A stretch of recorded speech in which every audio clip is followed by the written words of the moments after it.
Good afternoon. So I'm Alif. I'm a sales director at Devoteam. It's a tech consulting firm here in Luxembourg. It's roughly 150 people here and 10,000 across Europe.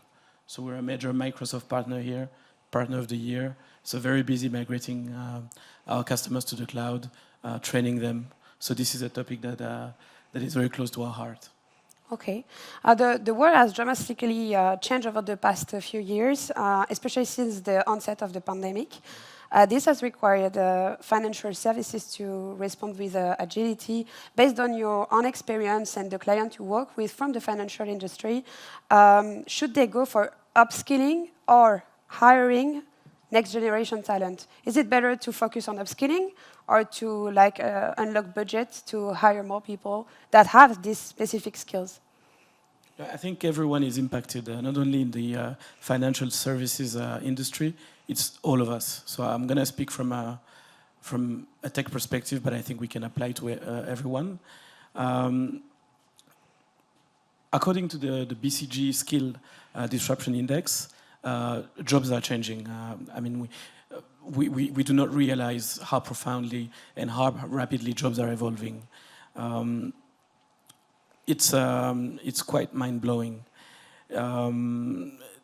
It's affected by technology, of course, but not technology as we perceive it traditionally as IT jobs, research, all those technical roles. But it's broader than that. It's if you think of a marketing specialist, for example, an HR manager, anyone is having to sort of have a certain level of technology proficiency to perform their job.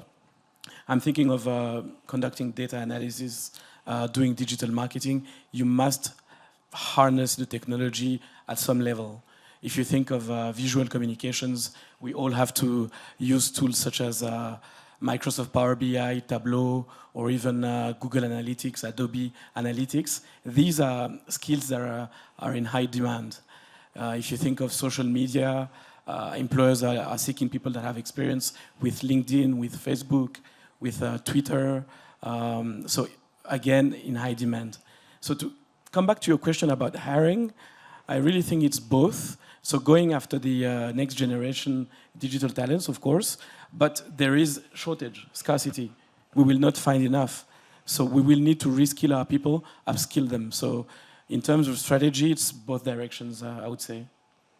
That's quite a balanced answer. But it's what we're seeing on the market. Okay. Yeah. And when they want to upskill, then the employees, the company, should they go for government help?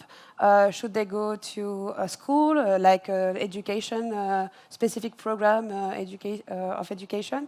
Or should they rather count on their peers and do maybe P2P trainings? Again, I think it's all of the above. What we've done at Devoteam, for example, we've partnered with the Digital Learning Hub. You may know it. It's the Luxembourg National Training Facility, and we've come up with a program that is called Your Journey to the Cloud.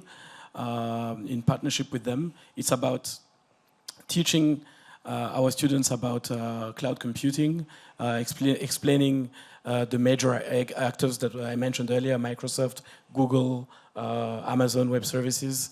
These modules are open to anyone, students, IT professionals, job seekers, business professionals. We teach them how to approach the cloud, DevOps, paramount to IT organizations, to IT departments, FinOps, the impacts of financial impacts of moving to the cloud, etc., etc. It is a partnership with the public sector, so it's a joint venture and it's working. And what we saw earlier today is also, I think, could apply to this. So it's about networking. Anything works, basically. So let's say I would like to upskill my employees and I would like to use different channels to do it. What are the standard, or generally speaking, the basic steps to follow? What is the process, the ideal process to enter upskilling? How do you choose? How do you what is the focus? What we're seeing on the market is that most of our clients are facing the same challenges when it comes to this, regardless of function, geographies, or anything basically. It's about hiring, retention, the talent war, learning, upskilling. So the needs, I would say, are twofolded. You want to make sure that your people are able to harness the technology. I speak from a technology perspective because I'm in that business. But you want to make sure that as an employer, that your employees are able to basically take advantage of that technology that you provide them to perform their job. You want to make sure that they are not left behind, that they're trained, that they can benefit from strong adoption programs, training programs. Those can be also about, they can be technical, but they don't have to be. So there are many ways you can look at this. I would say they need to be, it's technology for people. You need to have a human-centric approach because technology is meaningless if it's not there to help us do better at work or at home or easy our lives. So what we're seeing now is that whenever we're doing programs, whether it's training or consulting, as long as it's human-centric and that we are addressing our clients, we are always going to be successful because you want to make sure that the learning is provided, the upskilling is provided, so that the technology, the new technology is adopted.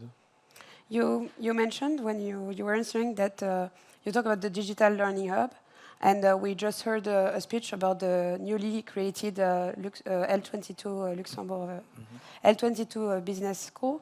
What do you think about these new schools and business models? Do you think that it is adapted to the need of the country right now when we talk about the need for training, the need for upskilling, the fact that we create those kind of schools here in Luxembourg? Absolutely, absolutely. I think that when it comes to upskilling, training, learning, it's all hands on deck.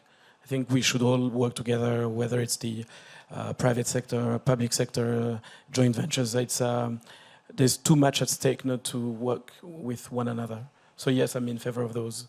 I'm not a huge expert, but I like it, and we see it work with the DLH, so I'm assuming we can deploy that more broadly.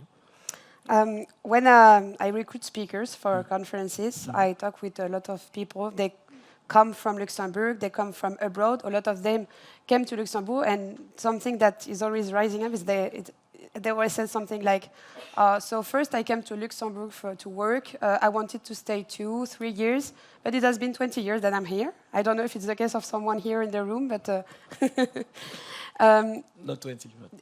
And I mean, it's a fact. People don't think about spending their career in the country, in Luxembourg. Luxembourg is recognized as one of the most recognized financial places in the world. And when I talk with a lot of people from many different industries, not only in the financial one, they are just saying that they were not thinking about staying. And then when they are here, when they see the dynamic of the country, the high quality of life, they decide to stay. Do you promote Luxembourg when you do like ICT training? Do you try to attract talent in Luxembourg, and how do you to do that? It's every day because I think the lack of digital talents is seriously hindering our ability to be a tech hub here in Luxembourg. It is affecting our competitiveness.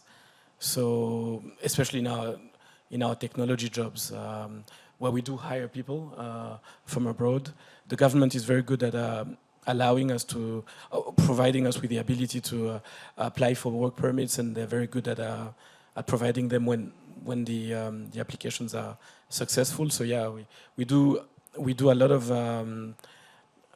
recruiting from Europe, from further than Europe, because the digital gap, I think, has been an issue for us to ensure economic growth. So if your question is about promoting Luxembourg, we do it every day throughout our own group, but also whenever we speak to clients outside of Luxembourg.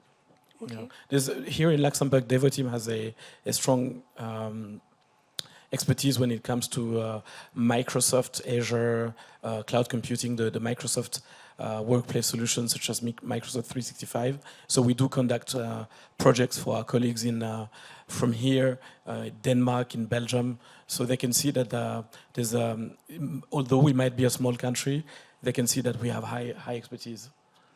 My last question would be, in majority, who is the person that comes to your company and say, I need an ICT training program? Is it the HR manager? Is it the CEO? Is it the CFO? Generally speaking, who come? It's all of them, to be honest, because